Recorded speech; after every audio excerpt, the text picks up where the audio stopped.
अहंकार था।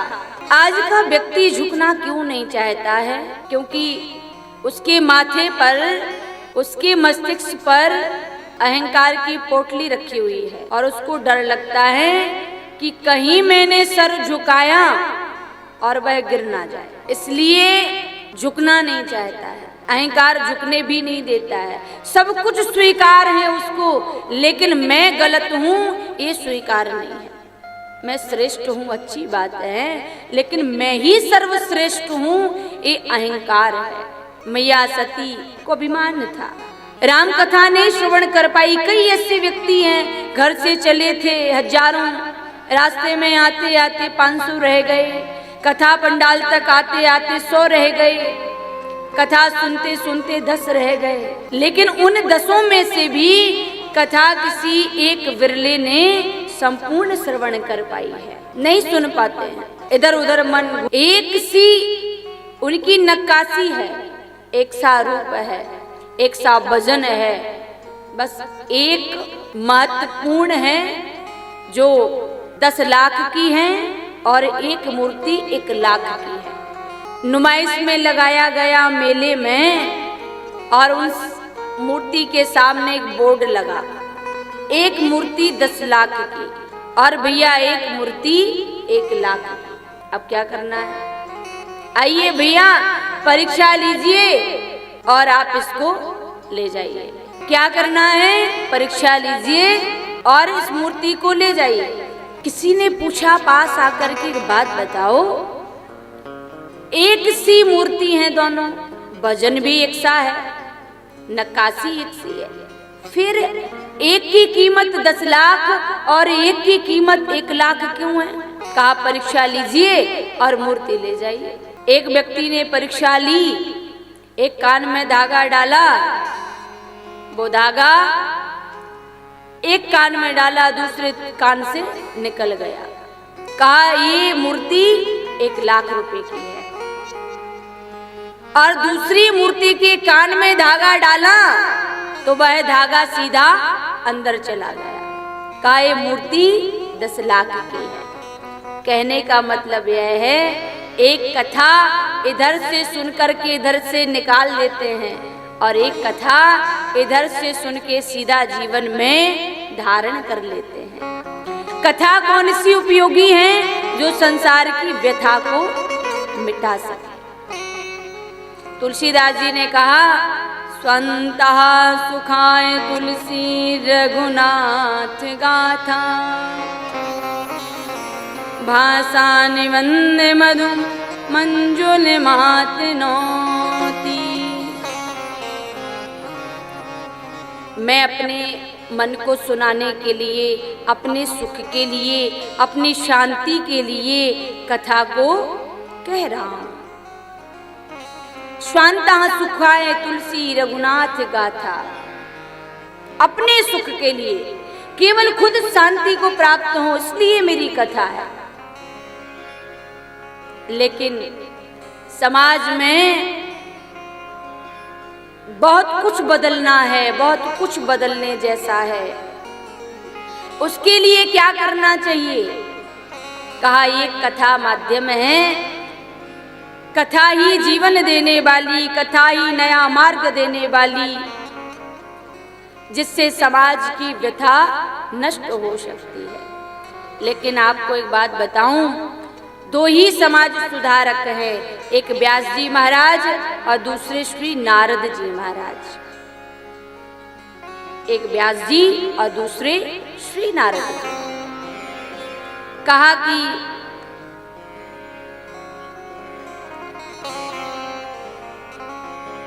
समाज सुधार की खटपट में नहीं पड़ना चाहिए।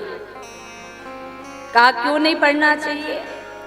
इसलिए क्योंकि भैया जिसने प्याज खाई है उसके बगल में बैठने पर दुर्गंध भी प्याज की ही आएगी।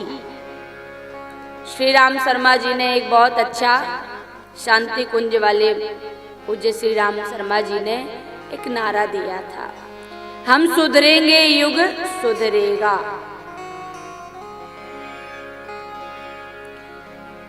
केवल अपने आप को सुधारने का प्रयत्न करें, अपनी कमियों को दूर करने का प्रयत्न करें। हो सकता है शायद किसी की तलाश आप तक आते आते पूरी हो जाए।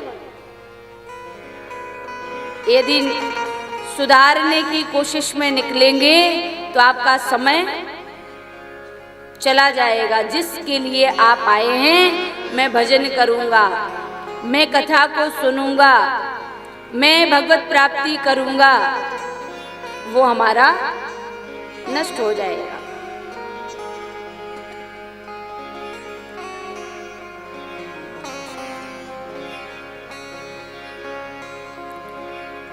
जिस समय श्रद्धा रूप में परिवर्तित हुई तो आज मैया पार्वती ने भगवान शंकर से एक प्रश्न किया।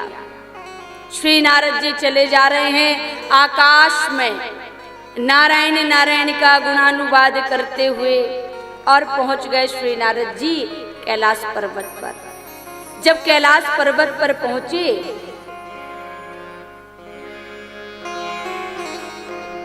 कहा कि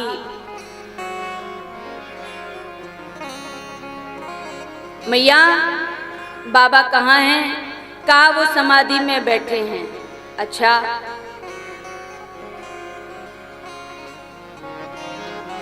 एक बात बताओ, भगवान शंकर आपको कितना प्रेम करते हैं? कहा बहुत करते हैं। कितना प्रेम करते हैं? कहा बहुत करते हैं। जो स्वप्न में झांकी का दर्शन होता है, समाधि में जो झांकी का दर्शन होता है, वो भी आकर के भोले बाबा हमको बता देते हैं कि आज मैंने इस देवता के दर्शन किए। अच्छा, और कितना प्रेम करते हैं। गुरुदेव जो मंत्र देते हैं ना, शास्त्र कहते हैं इसको गुप्त रखना चाहिए। गोपनीयम गोपनीयम गोपनीयम प्रयत्नगात्मनः, लेकिन उस मंत्र को भी आकर के बता देते हैं। इतना प्रेम करते हैं। नारद जी ने कहा मैया एक बात बताओ, बाबा भोलेनाथ गले में मुंडों की माला धारण करके रखते हैं, कभी आपको बताया इसमें किसके मुंडे लगे हैं? बोले ये तो कभी नहीं बताया। तो खाक प्रेम करते हैं। उठाई वीणा की करताल, सीधा चलने लगे। लक्ष्मी जी में विष्णु जी में झगड़ा कराया, ब्रह्मा और ब्रह्माणी में झगड़ा कराया ही है। अभी तक कभी पार्वती और भगवान भूत भावन में झगड़ा नहीं हुआ था। इसलिए आज मैं देखता हूं कि झगड़ा होता भी है या नहीं होता। मैया रुक्मणी को कभी क्रोध नहीं आता था। भगवान कृष्ण को क्रोध दिलाना पड़ा। क्रोध आता कब है? जब हमारे कामना की पूर्ति नहीं होती है। क्रोध आता कैसे है? अभिमानी को क्रोध आता है, क्योंकि वो कह रहा है अभिमान, अभी मेरी बात मान, और भी नहीं मानोगे तो क्रोध आएगा। भगवान शंकर और मैया पार्वती में झगड़ा कराने के लिए श्री नारद जी आए, परीक्षा लेने के लिए। नारद जी ने कहा मैया अब आप जानो आपकी लीला, और उठा ली बीड़ा की करताल, सीधा चलने लगे। और भूत भावन की समाधि टूटी। महादेव ने कहा पार्वती रुष्ट हैं थोड़ा, क्या बात है? पार्वती जी ने कहा कि आप तो बहुत बड़े कपटी निकले। हमने तो सुना था, मैंने देखा कि आप बाहर के काले हो, लेकिन आज मालूम पड़ा कि आप तो अंदर के भी काले हो। मैया पार्वती ने कहा तो भूत भावन बोले पार्वती अंदर का काला तो उसको कहते हैं जो कोई कपट रखता हो, मैंने तो कोई कपट रखा नहीं है। मैं झांकी का दर्शन बताता हूँ, गुरुदेव के द्वारा मंत्र बताया, हर बात मेरी स्पष्ट है। आप कहती हैं कि कपट रखते हैं। मुझे कभी यह बताया कि जो माला धारण कर रखी हैं उसमें किसके मुंड लगे हैं? भगवान शंकर ने कहा गौरा तुमसे मैं कितना प्रेम करता हूँ इसका यदि कोई प्रमाण है तो ये मुंडों की माला। इसमें किसी और के मुंड नहीं लगे हैं, इसमें तुम्हारे ही जब जब देह को परिवर्तित किया तुम्हारी याद मुझे बनी रहे, इसलिए इसमें तुम्हारे ही मुंड लगे हैं।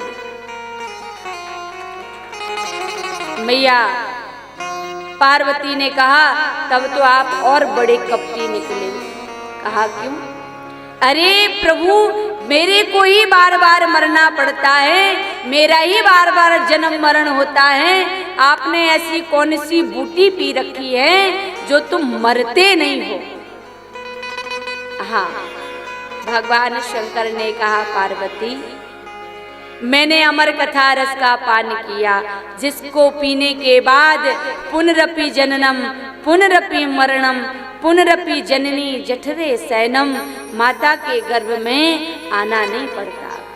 माता के गर्भ में प्राणी को यातनाएं सहन नहीं करनी पड़ती, जन्म नहीं होता, मृत्यु नहीं होती, आवागमन का चक्र समाप्त हो जाता है। मैंने उस कथा रस का पान किया, धन्य है। दानी बड़ा है भोलेनाथ, दानी बड़ा है भोलेनाथ, पूरी करे मन की मुराद, पूरी करे मन की मुराद, देख ले मांग के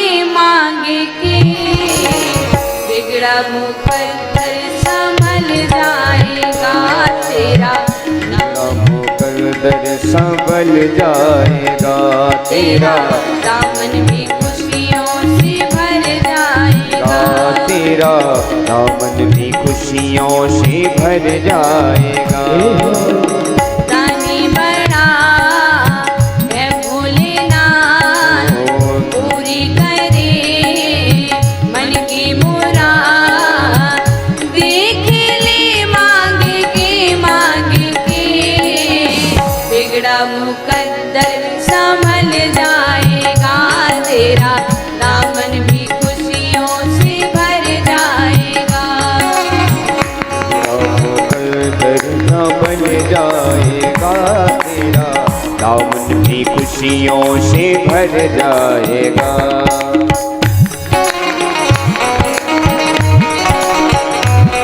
बोले शंकर भगवान की।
किस्मत जगाना, भोले के दर पे अर्जी लगाई है, हाथों ही हाथ हुई उसकी सुनाई है। भोले के दर में जिसने अर्जी लगाई है, हाथों ही हाथ हुई उसकी सुनाई है। देख ले मांग के तेरा बिगड़ा मुकद्दर संभल जाएगा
देव तीनों लोकों का स्वामी, देखे दातारी हुई दुनिया दीवानी।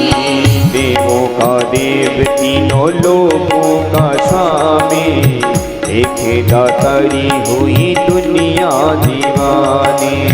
देवों का देव तीनों लोकों का स्वामी, देखे दातारी हुई दुनिया दीवानी। देवों का देव तीनों लोकों का स्वामी, देखे दातारी हुई दुनिया दीवानी। ओ राजा बनाए पल भर में भिखारी को, कर देने हाल बोले अपने पुजारी को। राजा बनाए पल भर में भिखारी को, कर देने हाल बोले अपने पुजारी को। देख ले मांग के तेरा, तेरा मुकद्दर संभल जाएगा तेरा, दामन भी खुशियों से भर जाएगा तेरा बिगड़ा मुकद्दर संभल जाएगा तेरा, दामन भी खुशियों से भर जाएगा।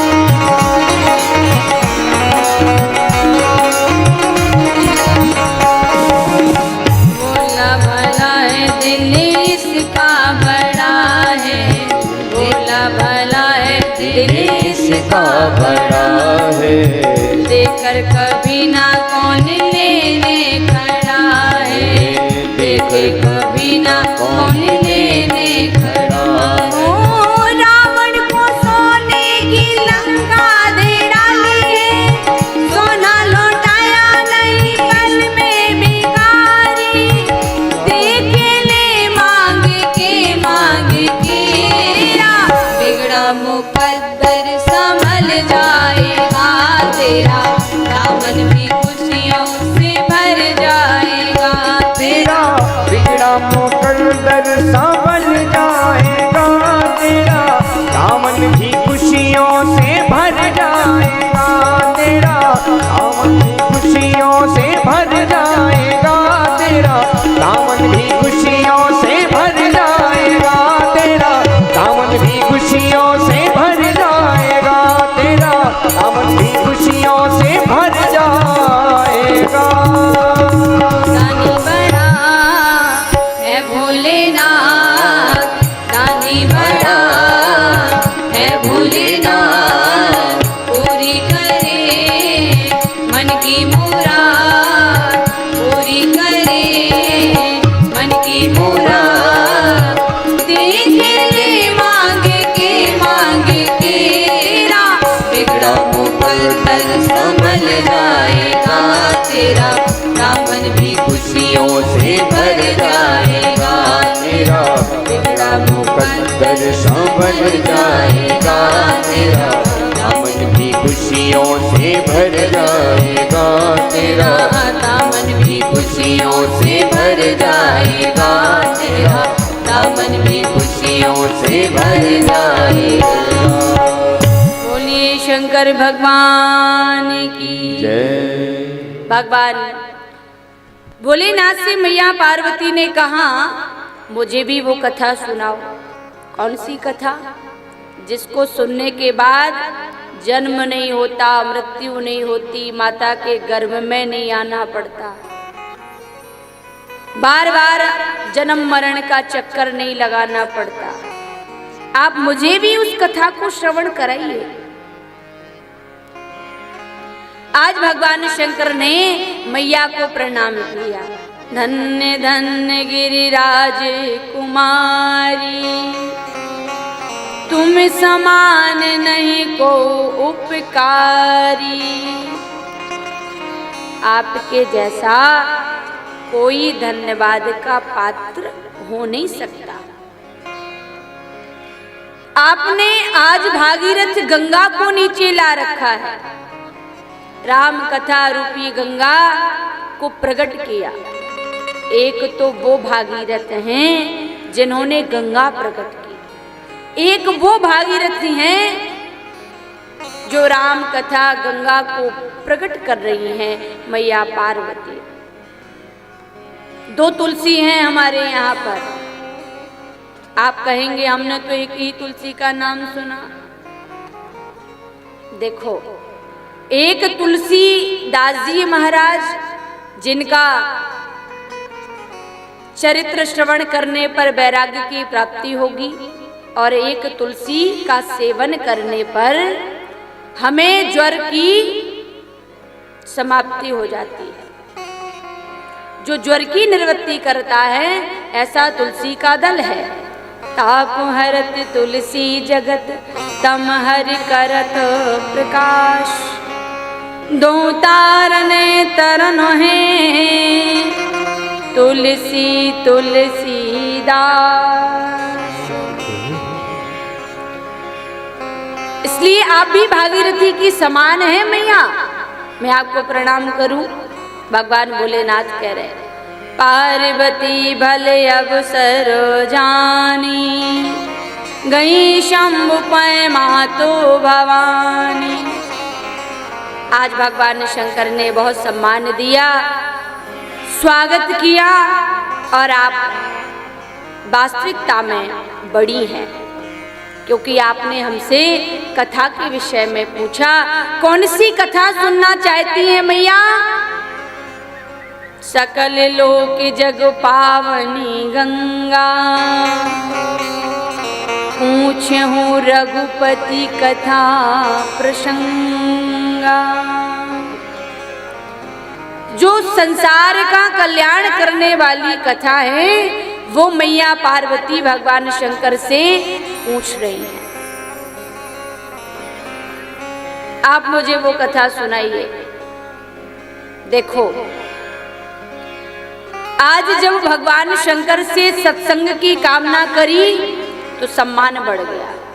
जो स्त्री अपने पति से सत्संग की इच्छा रखे, मंदिर तीर्थों का भ्रमण करने जाए, धार्मिक अनुष्ठानों में संलग्न होवे, संयमी जीवन जीवे, समाज में पदोन्नति से, पद प्रतिष्ठा से उस परिवार का नाम ऊंचा हो जाता है।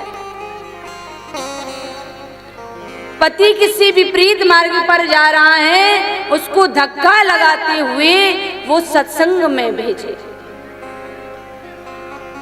ये माताएं, इनके कारण हर अनुष्ठान सफल हो जाता है, हर यज्ञ सफल हो जाता है, हर धार्मिक अनुष्ठान में सबसे ज्यादा संख्या माताओं की होती है।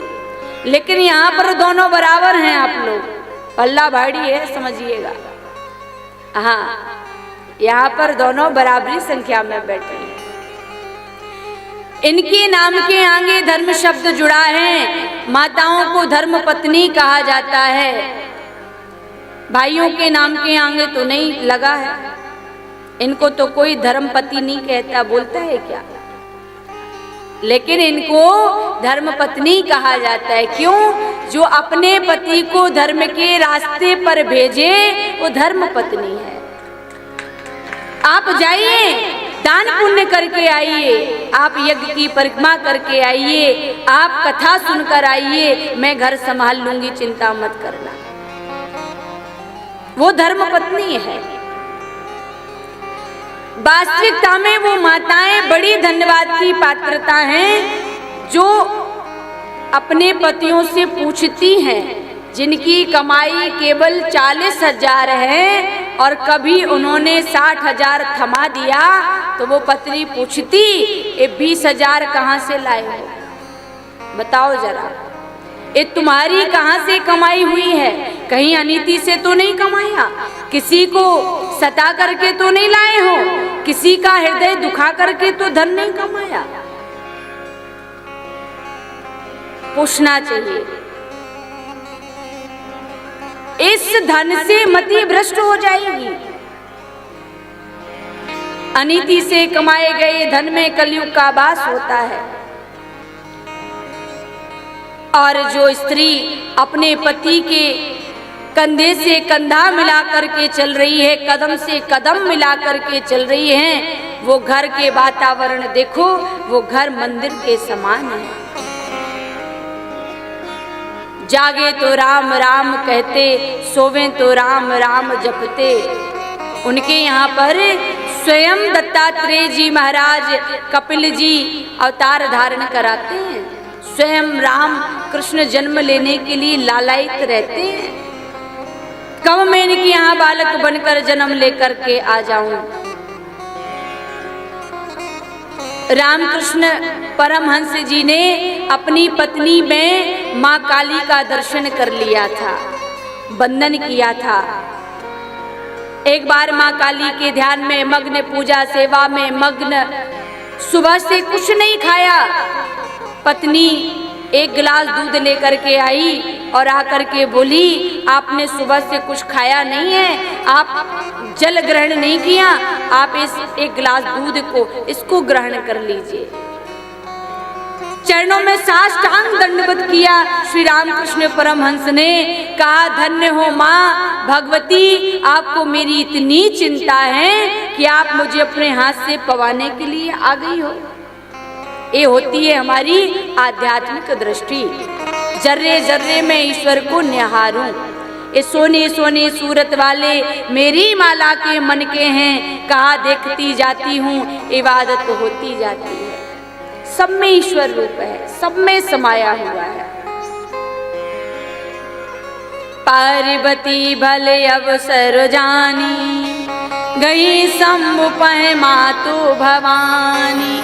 जानो प्रिया आदर यति कीना, बाम भाग्यासन हरि दीना। सती रूप में पत्नी का स्थान जो होता है ना, वो पति के वाम भाग में होता है, बाईं ओर। लेकिन यज्ञ यज्ञादि धार्मिक अनुष्ठानों में पत्नी का स्थान दाईं ओर बताया गया।